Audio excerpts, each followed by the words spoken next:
तो homies welcome back to psycho movie part 2। और story में कंफ्यूजन ना हुए उससे पहले तुम पार्ट 1 देख सकते हो। ऊपर राइट साइड में लिंक आ रहा होगा, वहां पे क्लिक करके फिर पार्ट 2 देखना। तो चैप्टर की स्टार्टिंग में हम डायरेक्ट स्कूल का सीन देखते हैं, जहां पर यूई पहले का ही सोच रही होती है कि कारेन ने इसे कितना भला बुरा बोला था, इसलिए मुझे अपनी लो प्रोफाइल रखनी होगी। और जैसे ही ये क्लास में एंटर करती है, ये देखती है कि कारेन और उसकी गैंग अलग लड़की को बुली कर रहे होते हैं कि ये तूने ही किया ना, बट ये मना करती है। तो इसके पीछे वाली बोलती है, अरे झूठ बोल रही है, तेरी लिप बाम पे इसी की नजर थी पूरे टाइम। तो ये गुस्से में बोलती है, सुन बे, मेरी लिप बाम तूने ही चुराई है ना, हमारे पास विटनेस भी है। और ये सब कुछ ये भी देख रही होती है। फिर ये बोली पहले तो इसे पीछे से पकड़ती है, फिर ये वाली उसकी स्कर्ट ही उतार देती है। लो कर लो बात, अगर ऐसी लड़कियां मेरी पैंट उतार देना, मैं तो दोनों को ही लपेट दूंगा, सच बता रहा हूँ। बड़े खतरनाक लोग हैं।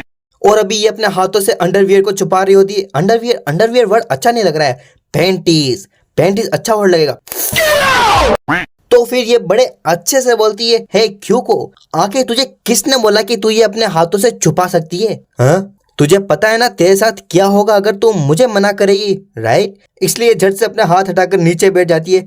तो ये आगे बढ़ती है, बट देखती है कि कोई भी स्टूडेंट उसकी हेल्प नहीं कर रहा, बल्कि कुछ लड़कियां तो हंस रही होती है ऊपर से, और ये तो रो ही रही होती है कि मुझे मेरी स्कर्ट दे दो। तो कारेन बोलती है, चल ठीक है, मैं तुझे एक चांस देती हूँ, मैं तुझे छोड़ दूंगी अगर तू सब कुछ सच सच बोलेगी। तो ये बोलती है, मैंने सच में कुछ नहीं किया। What a shame.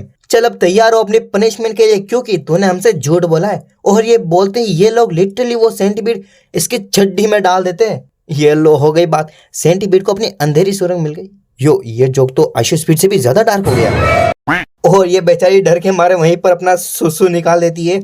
और इन्हें तो ये देख के मजा आता है, अरे छी, इसने तो मुंह दिया, अबे इतना डर गए क्या टॉयज से? हाँ सही सुना, टॉयज थे वो। और इस जोड़े को तो अलग ही दौरे पड़ रहे होते हैं खुशी के, और पूरी क्लास भी मजे ले रही होती है इसके भी। तभी यहाँ पे कोई आती है और अपना जैकेट डाल देती है उसके ऊपर, और ये और कोई नहीं हमारी यू ही होती है, जो कि इसे चुप करते हुए बोलती है, अरे देख ये तो बस टॉयज है, और तुम इसकी शक्ल देखो, इसे तो बिल्कुल मजा नहीं आता इससे। बट तभी यहाँ पर टीचर आ जाता है, और यूं ही तो इसे देख के एक बार तो खुश होती है, बट ये खुशी ज्यादा देर की नहीं होती, क्योंकि ये टीचर इनके पास आता है और यूं ही बोलने ही वाली होती है कि इसे बुली किया जा रहा था। बट ये टीचर बड़े ही रूडली वे में बोलता है, ओए सुन वे, और तू भी ट्रांसफर स्टूडेंट, देख यहाँ पर है ना, ज्यादा सीन बनाने की जरूरत नहीं है, समझे? और ये बोल के चला जाता है, और यूं ही तो देखती ही रह जाती है। फिर कारेन बीच में बोलती है, तूने देखा वो कितना एक रोबोट की तरह है, उसे एक घंटा ही फर्क नहीं पड़ता कि उसके स्टूडेंट या कुछ और करे, इसलिए तू अपना टाइम यहाँ पर बस वेस्ट ही करेगी। कितना बुरा है तेरे लिए बेचारी यूई। फिर हम घर का सीन देखते हैं, जहाँ पर हमारी मम्मी फोन चला रही होती है। तभी घर पे कोई आता है, और ये हमारी यूई ही है, जो बोलती है, अरे मम्मी आजा, थोड़ा जल्दी नहीं आ गए? और हमारी मम्मी किसी स्टोर पे काम करती है बाय द वे, और ये बोलती है, मुझे लगा अब से मुझे जल्दी आ जाना चाहिए तेरे लिए। और तेरी स्कूल कैसे गई आज? और तेरी क्लास टीचर का नाम टाकेडा ही है ना? तो यूई यहाँ पर झूठ बोल देती है कि हाँ वो एक अच्छा टीचर है। बट मम्मी को पता चल जाता है कि कुछ तो प्रॉब्लम है, इसलिए वो यूई के सिर पे हाथ रख के बोलती है, सुन तुझे कुछ भी प्रॉब्लम है ना तो मुझे बता दियो, आखिर में तेरी माँ तेरी ही साइड होगी। और हाँ, मेरे पास कुछ तो बहुत बढ़िया है तुझे दिखाने के लिए, बस मेरे पीछे पीछे आइयो। तभी यूई हमारी मम्मी की उंगली नोटिस कर लेती है और बोलती है, उंगली को क्या हुआ? तो ये बोलती है, अरे कुछ नहीं, बस छोटी मोटी चोट है। ओह छोटी मोटी चोट, अपना नाखून लिटरली उखाड़ लेना कोई छोटी मोटी चोट नहीं होती। और हाँ, जिसने पार्ट 1 नहीं देखा तो जाके देखो, उसमें मम्मी ने बहुत कांड किए। Back to the story, mummy इसे कहती है, अरे गेट खोलो इसका।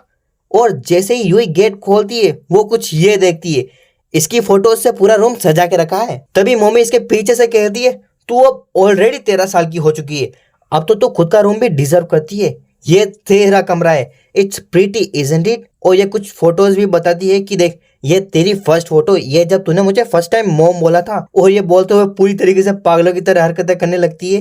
तेरी बाल, तेरे कान, तेरी स्किन, तेरी आईज, तेरी नोज, तेरी हर एक चीज परफेक्ट है मेरे लिए। मैं कह रहा हूँ तुम एक बार गोको से भिड़ जाना, बट कभी यूई से मत भिड़ना, क्योंकि उसकी मम्मी तुम्हारी गांड में इतने छेद करेगी, इतने छेद करेगी, इतने छेद करेगी, तुम गिनते गिनते थक जाओगे, बट छेद खत्म नहीं होगे, मैं बता रहा हूँ। फिर ये यूई से सॉरी भी मांगती है कल के लिए कि मैंने तुझे इंजर्ड कर दिया था। और जब यूई इसका चेहरा देखती है तो वो कुछ ऐसा चेहरा बनाती है, इसलिए यूई इसे माफ कर देती है। और फिर एक फैमिली फ्रेंडली पैनल, फिर हमें रात का सीन दिखाया जाता है, और हमारी मम्मी यूई को बाय बोल के निकल जाती है अपने वर्क के लिए। और इसने किसी को तो मैसेज करके रखा है एक जने की फील्डिंग सेट करने के लिए। और तुम इसका चेहरा देखो एक बार, फिर हम एक स्ट्रीट का सीन देखते हैं जहाँ पर यह बंदा हमारे टीचर को घूंसे मार रहा होता है और इसे गिरा ही देता है। बट तभी यहाँ पर हमारी मॉमी आ जाती है और कहती है आप मिस्टर टाकेदाई है ना। तो ये कहता है अरे बहन जी पुलिस को बुला लो, ये मोटा सांड आज मुझे मार डालेगा है।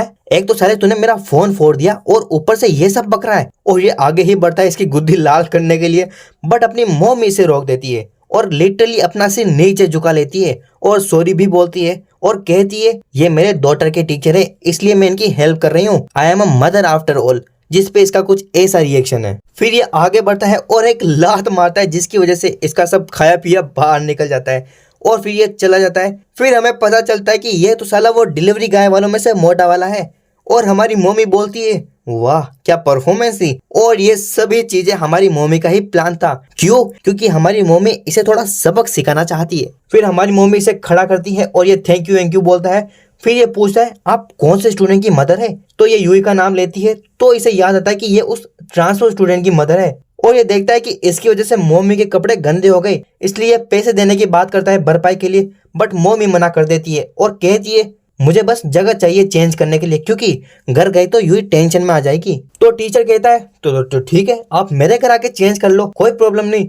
और मम्मी भी like you don't mind then okay, मैं आप ही के घर आके चेंज कर लेती हूँ। फिर ये टीचर के घर आते हैं और मम्मी बोलती है अरे नहीं मेरा तो जैकेट भी गंदा हो गया। मम्मी सब कुछ उतारना चाहती है और मैं मम्मी का सब कुछ देखना चाहता हूँ। तो फिर टीचर ये ड्रेस देता है तो मम्मी भी लाइक ये तुम्हारी गर्लफ्रेंड के कपड़े हैं। तो नहीं ये इसके माँ के कपड़े हैं। और हमारी मम्मी इसके सामने ही कपड़े चेंज करने लगती है बट ये घूम जाता है। तो मम्मी कहती है शायद तुम्हें मेरी बॉडी देखने में इंटरेस्ट नहीं है। तो ये कहता है नहीं यहाँ पे ये इशू नहीं है, अरे ऐसी चीजें तो मॉम करती रहती है। बट ये बोलता है पहली बात तो तुम मेरी मॉम नहीं हो, सेकंड बात तुम्हारे पास यूं ही नहीं है क्या एज अ डॉटर। और फिर हमारी मम्मी कपड़े उतारते हुए कहती है तुम्हारी मॉम जरूर एक वंडरफुल वुमन होगी। तो ये बोलता है वंडरफुल हाँ that might be true as a woman, but मेरी माँ जब मैं छोटा बच्चा था तब उनका अफेयर था किसी के साथ और वो लोग मुझे अकेला छोड़कर चले गए थे। जिस पे हमारी मम्मी का ऐसा रिएक्शन है। इसलिए मम्मी कहती है इन दैट केस मैं ही तुम्हारी मम्मी बन जाती हूँ। बट टीचर कहने लगता है कि क्या बोल रहे हो मैडम। एंड मैडम बोलती है अब इतना भी मत शर्माओ, मुझे पता है कि तुमने मुझे इसी इंटेंशन से ये ड्रेस दी है और तुम इसकी शक्ल देखो ये तो अब भी शौक में है कि क्या हो रहा है। और ये टीचर से चिपक के कहती है मुझे हमेशा से एक लड़का चाहिए था बिल्कुल तुम्हारी तरह जो अपनी मॉम को खुश रख सके। फिर ये टीचर के होठों और कानों में उंगली करते हुए बोलती है मैं तुझे वो लव दूंगी जो तुझे चाहिए। फिर हम मम्मी को देखते हैं जिसकी हाथों में खिलौना है बेसिकली और बोलती है तुम बिल्कुल अच्छे बच्चे की तरह लग रहे हो माय स्वीट बेबी। और बेबी की हालत ऐसी करके रखी है, बेबी कम जोकर ज्यादा लग रहा है साला। और मम्मा भी बोल रहा है हट साला सूगला। और मम्मी बोलती है जो तुझे अच्छा लगता है वही मुझे अच्छा लगता है, इसलिए मुझे तुझे थोड़ा और खुश करना होगा। और ये बोलते हुए अपनी मम्मी के हाथ कुछ गलत ही जगह जाकर कुछ गलत ही सीन कर रहे होते हैं। फिर बोलती है for a baby you are so big, yes mama I am also big and my is also big, can you check it. और फिर ये बोलती है क्योंकि तुम बड़े हो तो तुम्हें तुम्हारी छोटी सिस्टर यूई को प्रोटेक्ट करना होगा और अगर तुम ऐसा नहीं करोगे तो तुम्हारी मम्मा पागल हो जाएगी, इसलिए बोलो प्रोटेक्ट यूई। और ये सब कुछ हिलाते हुए ही बोल रही होती है। और ये भी बोलता है आई विल प्रोटेक्ट यूई। और इसका हिलाने हुलाने के बाद बड़ी क्रीपी वे में बोलती है मेरी प्यारी यूई मैं तेरे लिए एक एब्सोल्युटली टीचर रखूंगी सिर्फ और सिर्फ तेरे लिए। एंड विद दैट ये वीडियो यहीं तक थी। एंड मेक श्योर कि आपने वीडियो को लाइक करके चैनल को सब्सक्राइब कर लिया हो। और यहाँ पे मेरे चैनल की कुछ और वीडियोस भी आ रही होगी जो कि तुम देख सकते हो। और इसी के साथ होमीज सायोनारा।